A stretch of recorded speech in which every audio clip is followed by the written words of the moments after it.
Ну і спадарства, уласна, перайдзем да той тэмы, якой мы вас сёння пытаемся пад трансляцыі ў Ютубе. Гэта пра змяншэнне забруджанай зоны, што гэта магло б азначаць. Каб увесці ў курс, прапаную паглядзець матэрыял Александра Лукашенка падчас візіту ў Нараўлянскі раён Гомельшчыны. Не толькі спраўдзіў хаду пасеўной кампаніі, але і заявіў пра неабходнасць маштабнага вяртання у сельгасвытворчасць, зацытую, чаго б гэта не каштавала земляў, што былі выведзеныя з карыстання пасля аварыі на Чарнобыльскай АЭС. Падрабязнасці ў нашым матэрыяле. Паводле Лукашэнкі трэба вярнуцца да тых аб'ёмаў раллі, што існавалі ў савецкія часы. І гэты працэс ужо ідзе. Толькі за мінулы год у Гомельскай вобласці ў сельгасгаспадарчы абарот вярнулі больш як 1000 гектараў земляў, раней забруджаных у выніку аварыі на Чарнобыльскай АЭС. Пасля тэхнагеннай катастрофы 1986 года амаль чвэрць тэрыторыі Беларусі была забруджаная 137 ізатопам цэзію ды іншымі небяспечнымі радыёнуклідамі. Больш за 260 000 гектараў зямлі былі афіцыйна выключаны з абароту як небяспечныя. Пры гэтым перыяд паўраспаду асноўных забруджвальнікаў стронцыю 90 і цэзію 137 складае каля 30 гадоў. Гэта азначае, што толькі палова рэчыва распадаецца за гэты тэрмін. Каб узровень актыўнасці гэтых элементаў знізіўся да бяспечных фонавых значэнняў, то бок паменшыўся ў 1000 разоў, неабходна каля 300 гадоў, а для поўнага ачышчэння тэрыторыі ад больш устойлівых ізатопаў, напрыклад, плутонію, спатрэбяцца тысячагоддзі. Уже цяпер з намі на відэасувязі навуковец Сергей Бесараб. Сергей, вітаем. Вітанне, спадарства, вітанне. Прывітанне. Ну, хацелі б пачаць з нашай апытанкі. Мы вось нашых гледачоў сёння пытаем, што вось гэтае змяншэнне, афіцыйнае змяншэнне забруджанай зоны, што яно азначае? Гэта следства яе натуральнага ачышчэння ад радыяцыі, гэта эканамічная неабходнасць, бо земляў не хапае, альбо ўсё-такі гэта злачынства супраць беларусаў, як бы адказаў на нашае апытанне навуковец Сергей Бесараб. Ну, глядзіце, з навуковага пункту гледжання галоўнай пагрозай на гэтых тэрыторыях з'яўляецца не вонкавы фон, тое, чым палохалі людзей у 86-м, так званая абментная эквівалент дозы. Да? Зараз асноўная пагроза – гэта пастаянная інкарпарацыя, то бок унутранае прымяненне праз харчовыя ланцугі глеба, расліна, жывёла, чалавек. Там, да? Вось, як правільна заўважылі ў рэпартажы, асноўная доза натуральнай ізатопы – гэта 137 цэзій і 90 стронцый. То бок уся існуючая радыёбіялогія кажа, што нават нізкадозавае, але хранічнае паступленне гэтых нуклідаў, яно правакуе сістэмны акісляльны стрэс і працяглыя генетычныя мутацыі. То бок цэзій, як хімічны аналаг калію, ён як бы выбарча дэпануецца, напрыклад, у цягліцах. І што найбольш крытычна ў сардэчным міякардзе. Гэта непазбежна выклікае сардэчна-сасудзістыя паталогіі. Ну, гэта пытанне вельмі выдатна асвятляў прафесар Бандажэўскі. Да? То бок вось гэта сляпое на паперах зняццё статусу зоны адчужэння, яно фактычна дае дазвол на сістэматычны асэнсаваны этнацыд насельніцтва. То бок вось як я гэта ўспрымаю. Бок усё ж такі неабходна, каб 300 гадоў мінула, каб перыяд поўнага распаду адбыўся, толькі пасля можна выкарыстоўваць гэтыя землі. Ці правільна я разумею? У радыёбіялогіі лічыцца, што колькасць радыёнукліда зніжаецца да фонавага ўзроўню пасля 10 перыядаў паўраспада. 10 перыядаў паўраспада. Зараз прайшоў толькі адзін, каб вы разумелі. То бок, умоўна кажучы, было там сколькі 100 кілаграм гэтага цэзія выкінута з чарнобыльскага рэактара, а зараз стала 50. І дарэчы, што цікава, і пра гэта я шмат разоў казаў, што асаблівасць рэгіянальнага беларускага забруджання ў яго жорсткай прасторавай нераўнамернасці размеркавання радыёнуклідаў. Разумееце, гэта мазаічнасць, вось такая скура леапарда, то бок выпадзенні 86-го года яны мелі шчыльна непрадказальны стахастычны характар. які вызначаўся лакальнай мікраметэаралогіяй, фізіка-хіміяй часцін, напрыклад, паліўныя матрыцы альбо кандэнсаваныя аэразолі, яны адрозніваліся па свайму выпадзенню. То бок, у межах нават 1 гектара градыент шчыльнасці і актыўнасці можа адрознівацца на парадкі. На парадкі, разумееце? І кожнаму, хто гэта разумее, ясна як боскі дзень, што вяртаць гэтыя землі зараз шляхам некага такога макраусярэднення, гэта вар'яцтва. Вар'яцтва. Аб'ектыўная ремедыяцыя патрабуе суцэльнай такой высокараздзяляльнай гама-спектраметрыі, суцэльнага радыёхімічнага картавання. Прычым гэта павінна быць літаральна на кожным метры поля. Разумееце? То бок, эканамічна для маштабаў десяткаў тысяч гектараў гэта каласальнейшыя выдаткі. Вось. Таму Лукашенко ўводзіць землі такім адміністрацыйным, нейкім фіктыўна, умоўна бяспечным лімітам. Ну, калі простымі словамі, я для нашых гледачоў, можа, на пальцах так патлумачу, гэта азначае, што вось одно поле там зашкальваюць, пішчаць гэтыя, равуць дазіметры, а суседняе поле там, абсалютна спакойна. А праз поле зноў вар'яцеюць гэтыя дазіметры. Я вось размаўляў, дарэчы, на днях з беларускімі паляўнічымі, яны якраз расказвалі, што падобная сітуацыя, літаральна па ўсёй краіне. З гэтага лесу дзік, ён цалкам радыеактыўны, яго закопваюць, утылізуюць, з суседняга лесу, калі ласка, можна упаляваць. Між тым, улады яны гавораць пра тое, што яны будуць жорстка кантраляваць. Там жа ёсць цэлая градацыя гэтых земляў. Вось тут цалкам усё дазволена, тут пад жорсткім кантролем дазволена, тут дазволена гэта, а гэта не дазволена.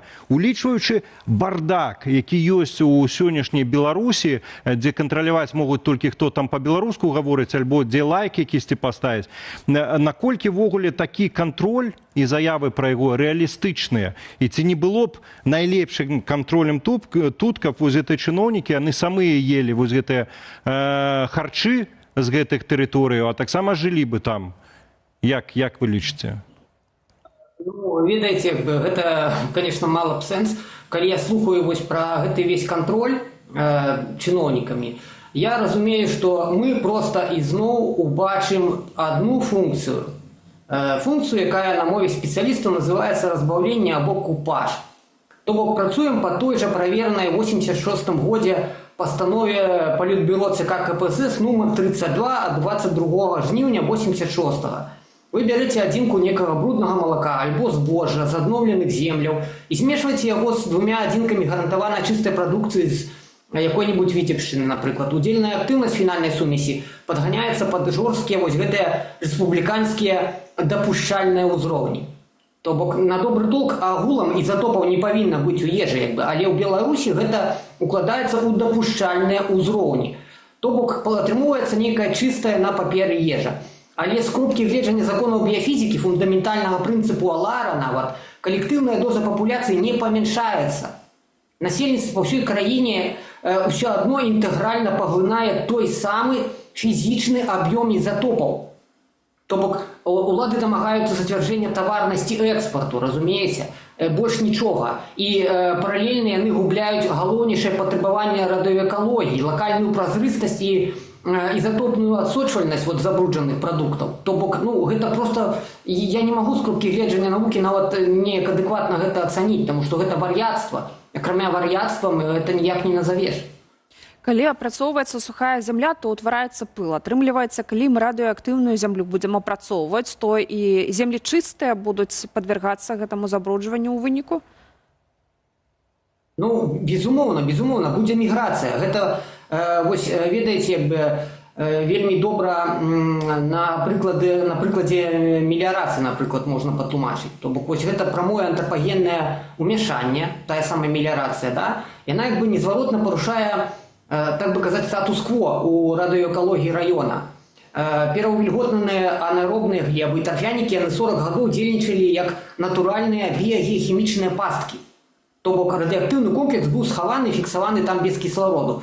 І зараз іх асушэнне справаджае две такія крытычныя пагрозы. Па-першае, гэта гідралагічны перанос, які трансфармуецца ў эолавы, ці ў ветравы, да? То бок Гэта па-першае. Па-другое, пры цеплавым разбурэнні глебы, пры тых жа тарфяных і лясных пажарах адбываецца найцяжэйшая разольная рэсуспензія радыенуклідаў, то бок вогнішча вяртае гэтыя 40-гадовыя аб'ёмы ізотопаў назад у трапасферу. Вось. І гэта ж яшчэ, дарэчы, мы кажам пра цэзій стронцый, і агулам ніхто з чыноўнікаў не кажа пра тое, што мы вступаем зараз у новую гістарычную фазу. Плутоній-241, які быў схаваны з 86-го года, ён распаўся і масава трансфармаваўся ў высокарухомы магутнейшы альфа-выпраменьванне камерыцы-241.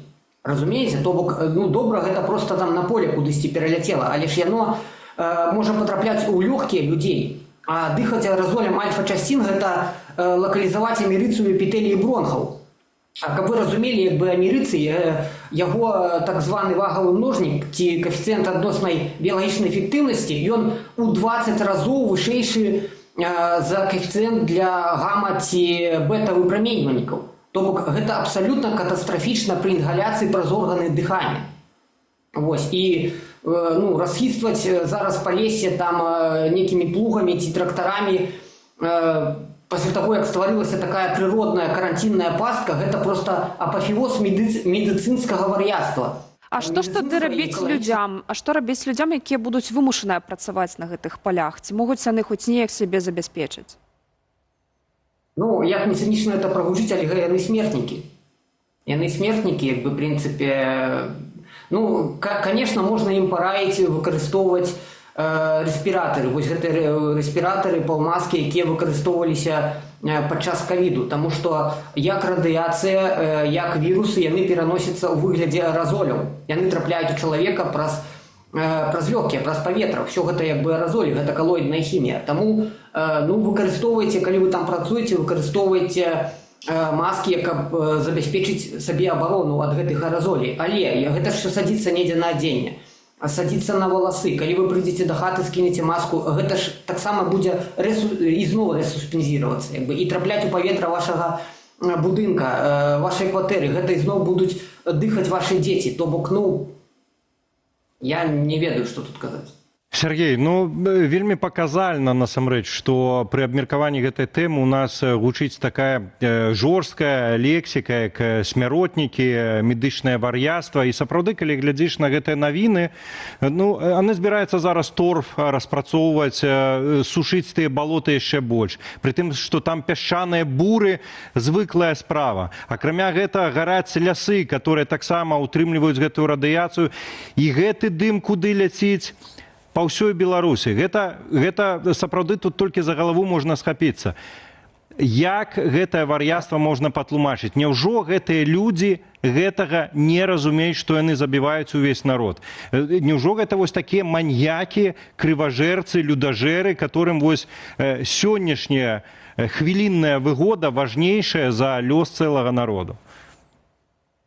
Разумееце, я радыяцыйны хімік, я не псіхіятр, каб гэта тлумачыць. Але вось як грамадзянін, напрыклад, каб выдаць сваё меркаванне, я параю вам проста пачытаць апошнія матэрыялы гомельскага выдання «Флагшток», прысвечаныя могільніку. Таму вось гэта Беларао, якая павінна будаваць могільнік, выбіраць пляцоўку, паглядзіце проста, якія там людзі працуюць. Там людзі працуюць, якія не маюць ні хімічнай адукацыі, ні фізічнай, ні нават мінімальнага разумення навукова-тэхнічнага. Людзі прадавалі адзенне, касметыку, ветпрэпараты нейкія, пракладвалі газавыя трубы ў вёсках, і гэтых людзей ставяць сачыць за тым, што будзе з беларусамі, з беларускай нацыяй стагоддзі. Гэтыя адходы на стагоддзі ці нават на тысячагоддзі. І сёння за іх захоўванне адказваюць такія абсалютна некампетэнтныя людзі. Ад гэтага бярэшся за галаву, і я не ведаю, гэта... я ўжо шмат разоў сказаў гэта слова вар'яцтва, але сапраўды, мне складана, я не ведаю, як гэта патлумачыць. Сергей, давайте докинем до этого вар'яцтва яшчэ шуфлю. гэта трэці энергаблок. Яшчэ адзін яны спрабуюць, хочуць дабудаваць у астраўцы. Пры гэтым у іх пастаянныя прафілактычныя спыненні ўжо існых энергаблокаў. Наколькі вось гэтыя спыненні гэта нармальная практыка? Бо мы памятаем аварыя на ЧАЭС, она здарылася таксама, калі яны спрабавалі там спыняць, тумблеры круціць. Ці тут мы маем паўтарэнне, вар'яцкае паўтарэнне гісторыі, альбо, ну, в прынцыпе, гэта нармальна, а мы тут з вами нешта нагнетаем? Ну, глядзіце, дарэчы, ён і зараз зупыніўся. Так. Зупынены. Ну, тут на самой справе таксама шмат разоў пра гэта казалася, што беларуская АЭС з усіх экспартных АЭС Росатома, то бок АЭС, якія пабудаваныя ў іншых краінах, яна самая нешчаслівая, гэта нейкі вырадак Росатома. У ёй максімальна магчымы з усіх пабудаваных АЭС час прастою. То бок, з чым гэта звязана, ну, мне складана сказаць, але ёсць такія ўскосныя пацверджанні з-за таго, што там і карупцыя вельмі высокі ўзровень, і саботаж, і вот это так званае імпартазамяшчэнне, калі замест запланаваных нейкіх дэталяў ці матэрыялаў купляюць што таннейшае. То бок я мяркую, што трэці энергаблок, калі ён будзе пабудаваны, ну, тут патрэбна разумець, што не патрэбна нікому, ні беларусам, ні людзям, ні энергасістэме той трэці энергаблок. Трэці энергаблок – гэта яшчэ адзін крэдыт у Расіі на будаўніцтва. Гэта яшчэ адзін звязаны крэдыт. Вось. І Лукашенко спрабуе проста улезці ў гэты яшчэ адзін звязаны крэдыт, каб за яго кошт нешта там сабе аплочваць, каб працягнуць сваю агонію. Бо ён ужо ў агоніі. А потым, ну, як кажуць, што пасля іх хоць потоп аддаваць, мы яшчэ не пачалі аддаваць крэдыт за пабудаваны АЭС. І кожны беларус, вось я дакладна гэта ведаю, што кожны беларус адчуе на сваёй скуры, калі Беларусь пачне аддаваць крэдыт Расіі. Гэта такія велізарныя грошы. Лукашенко ўвесь час прасіў адтэрміноўку, але ж вечна адтэрміноўваць нельга. Ну што ж, Так. Ну што ж, як мы бачым...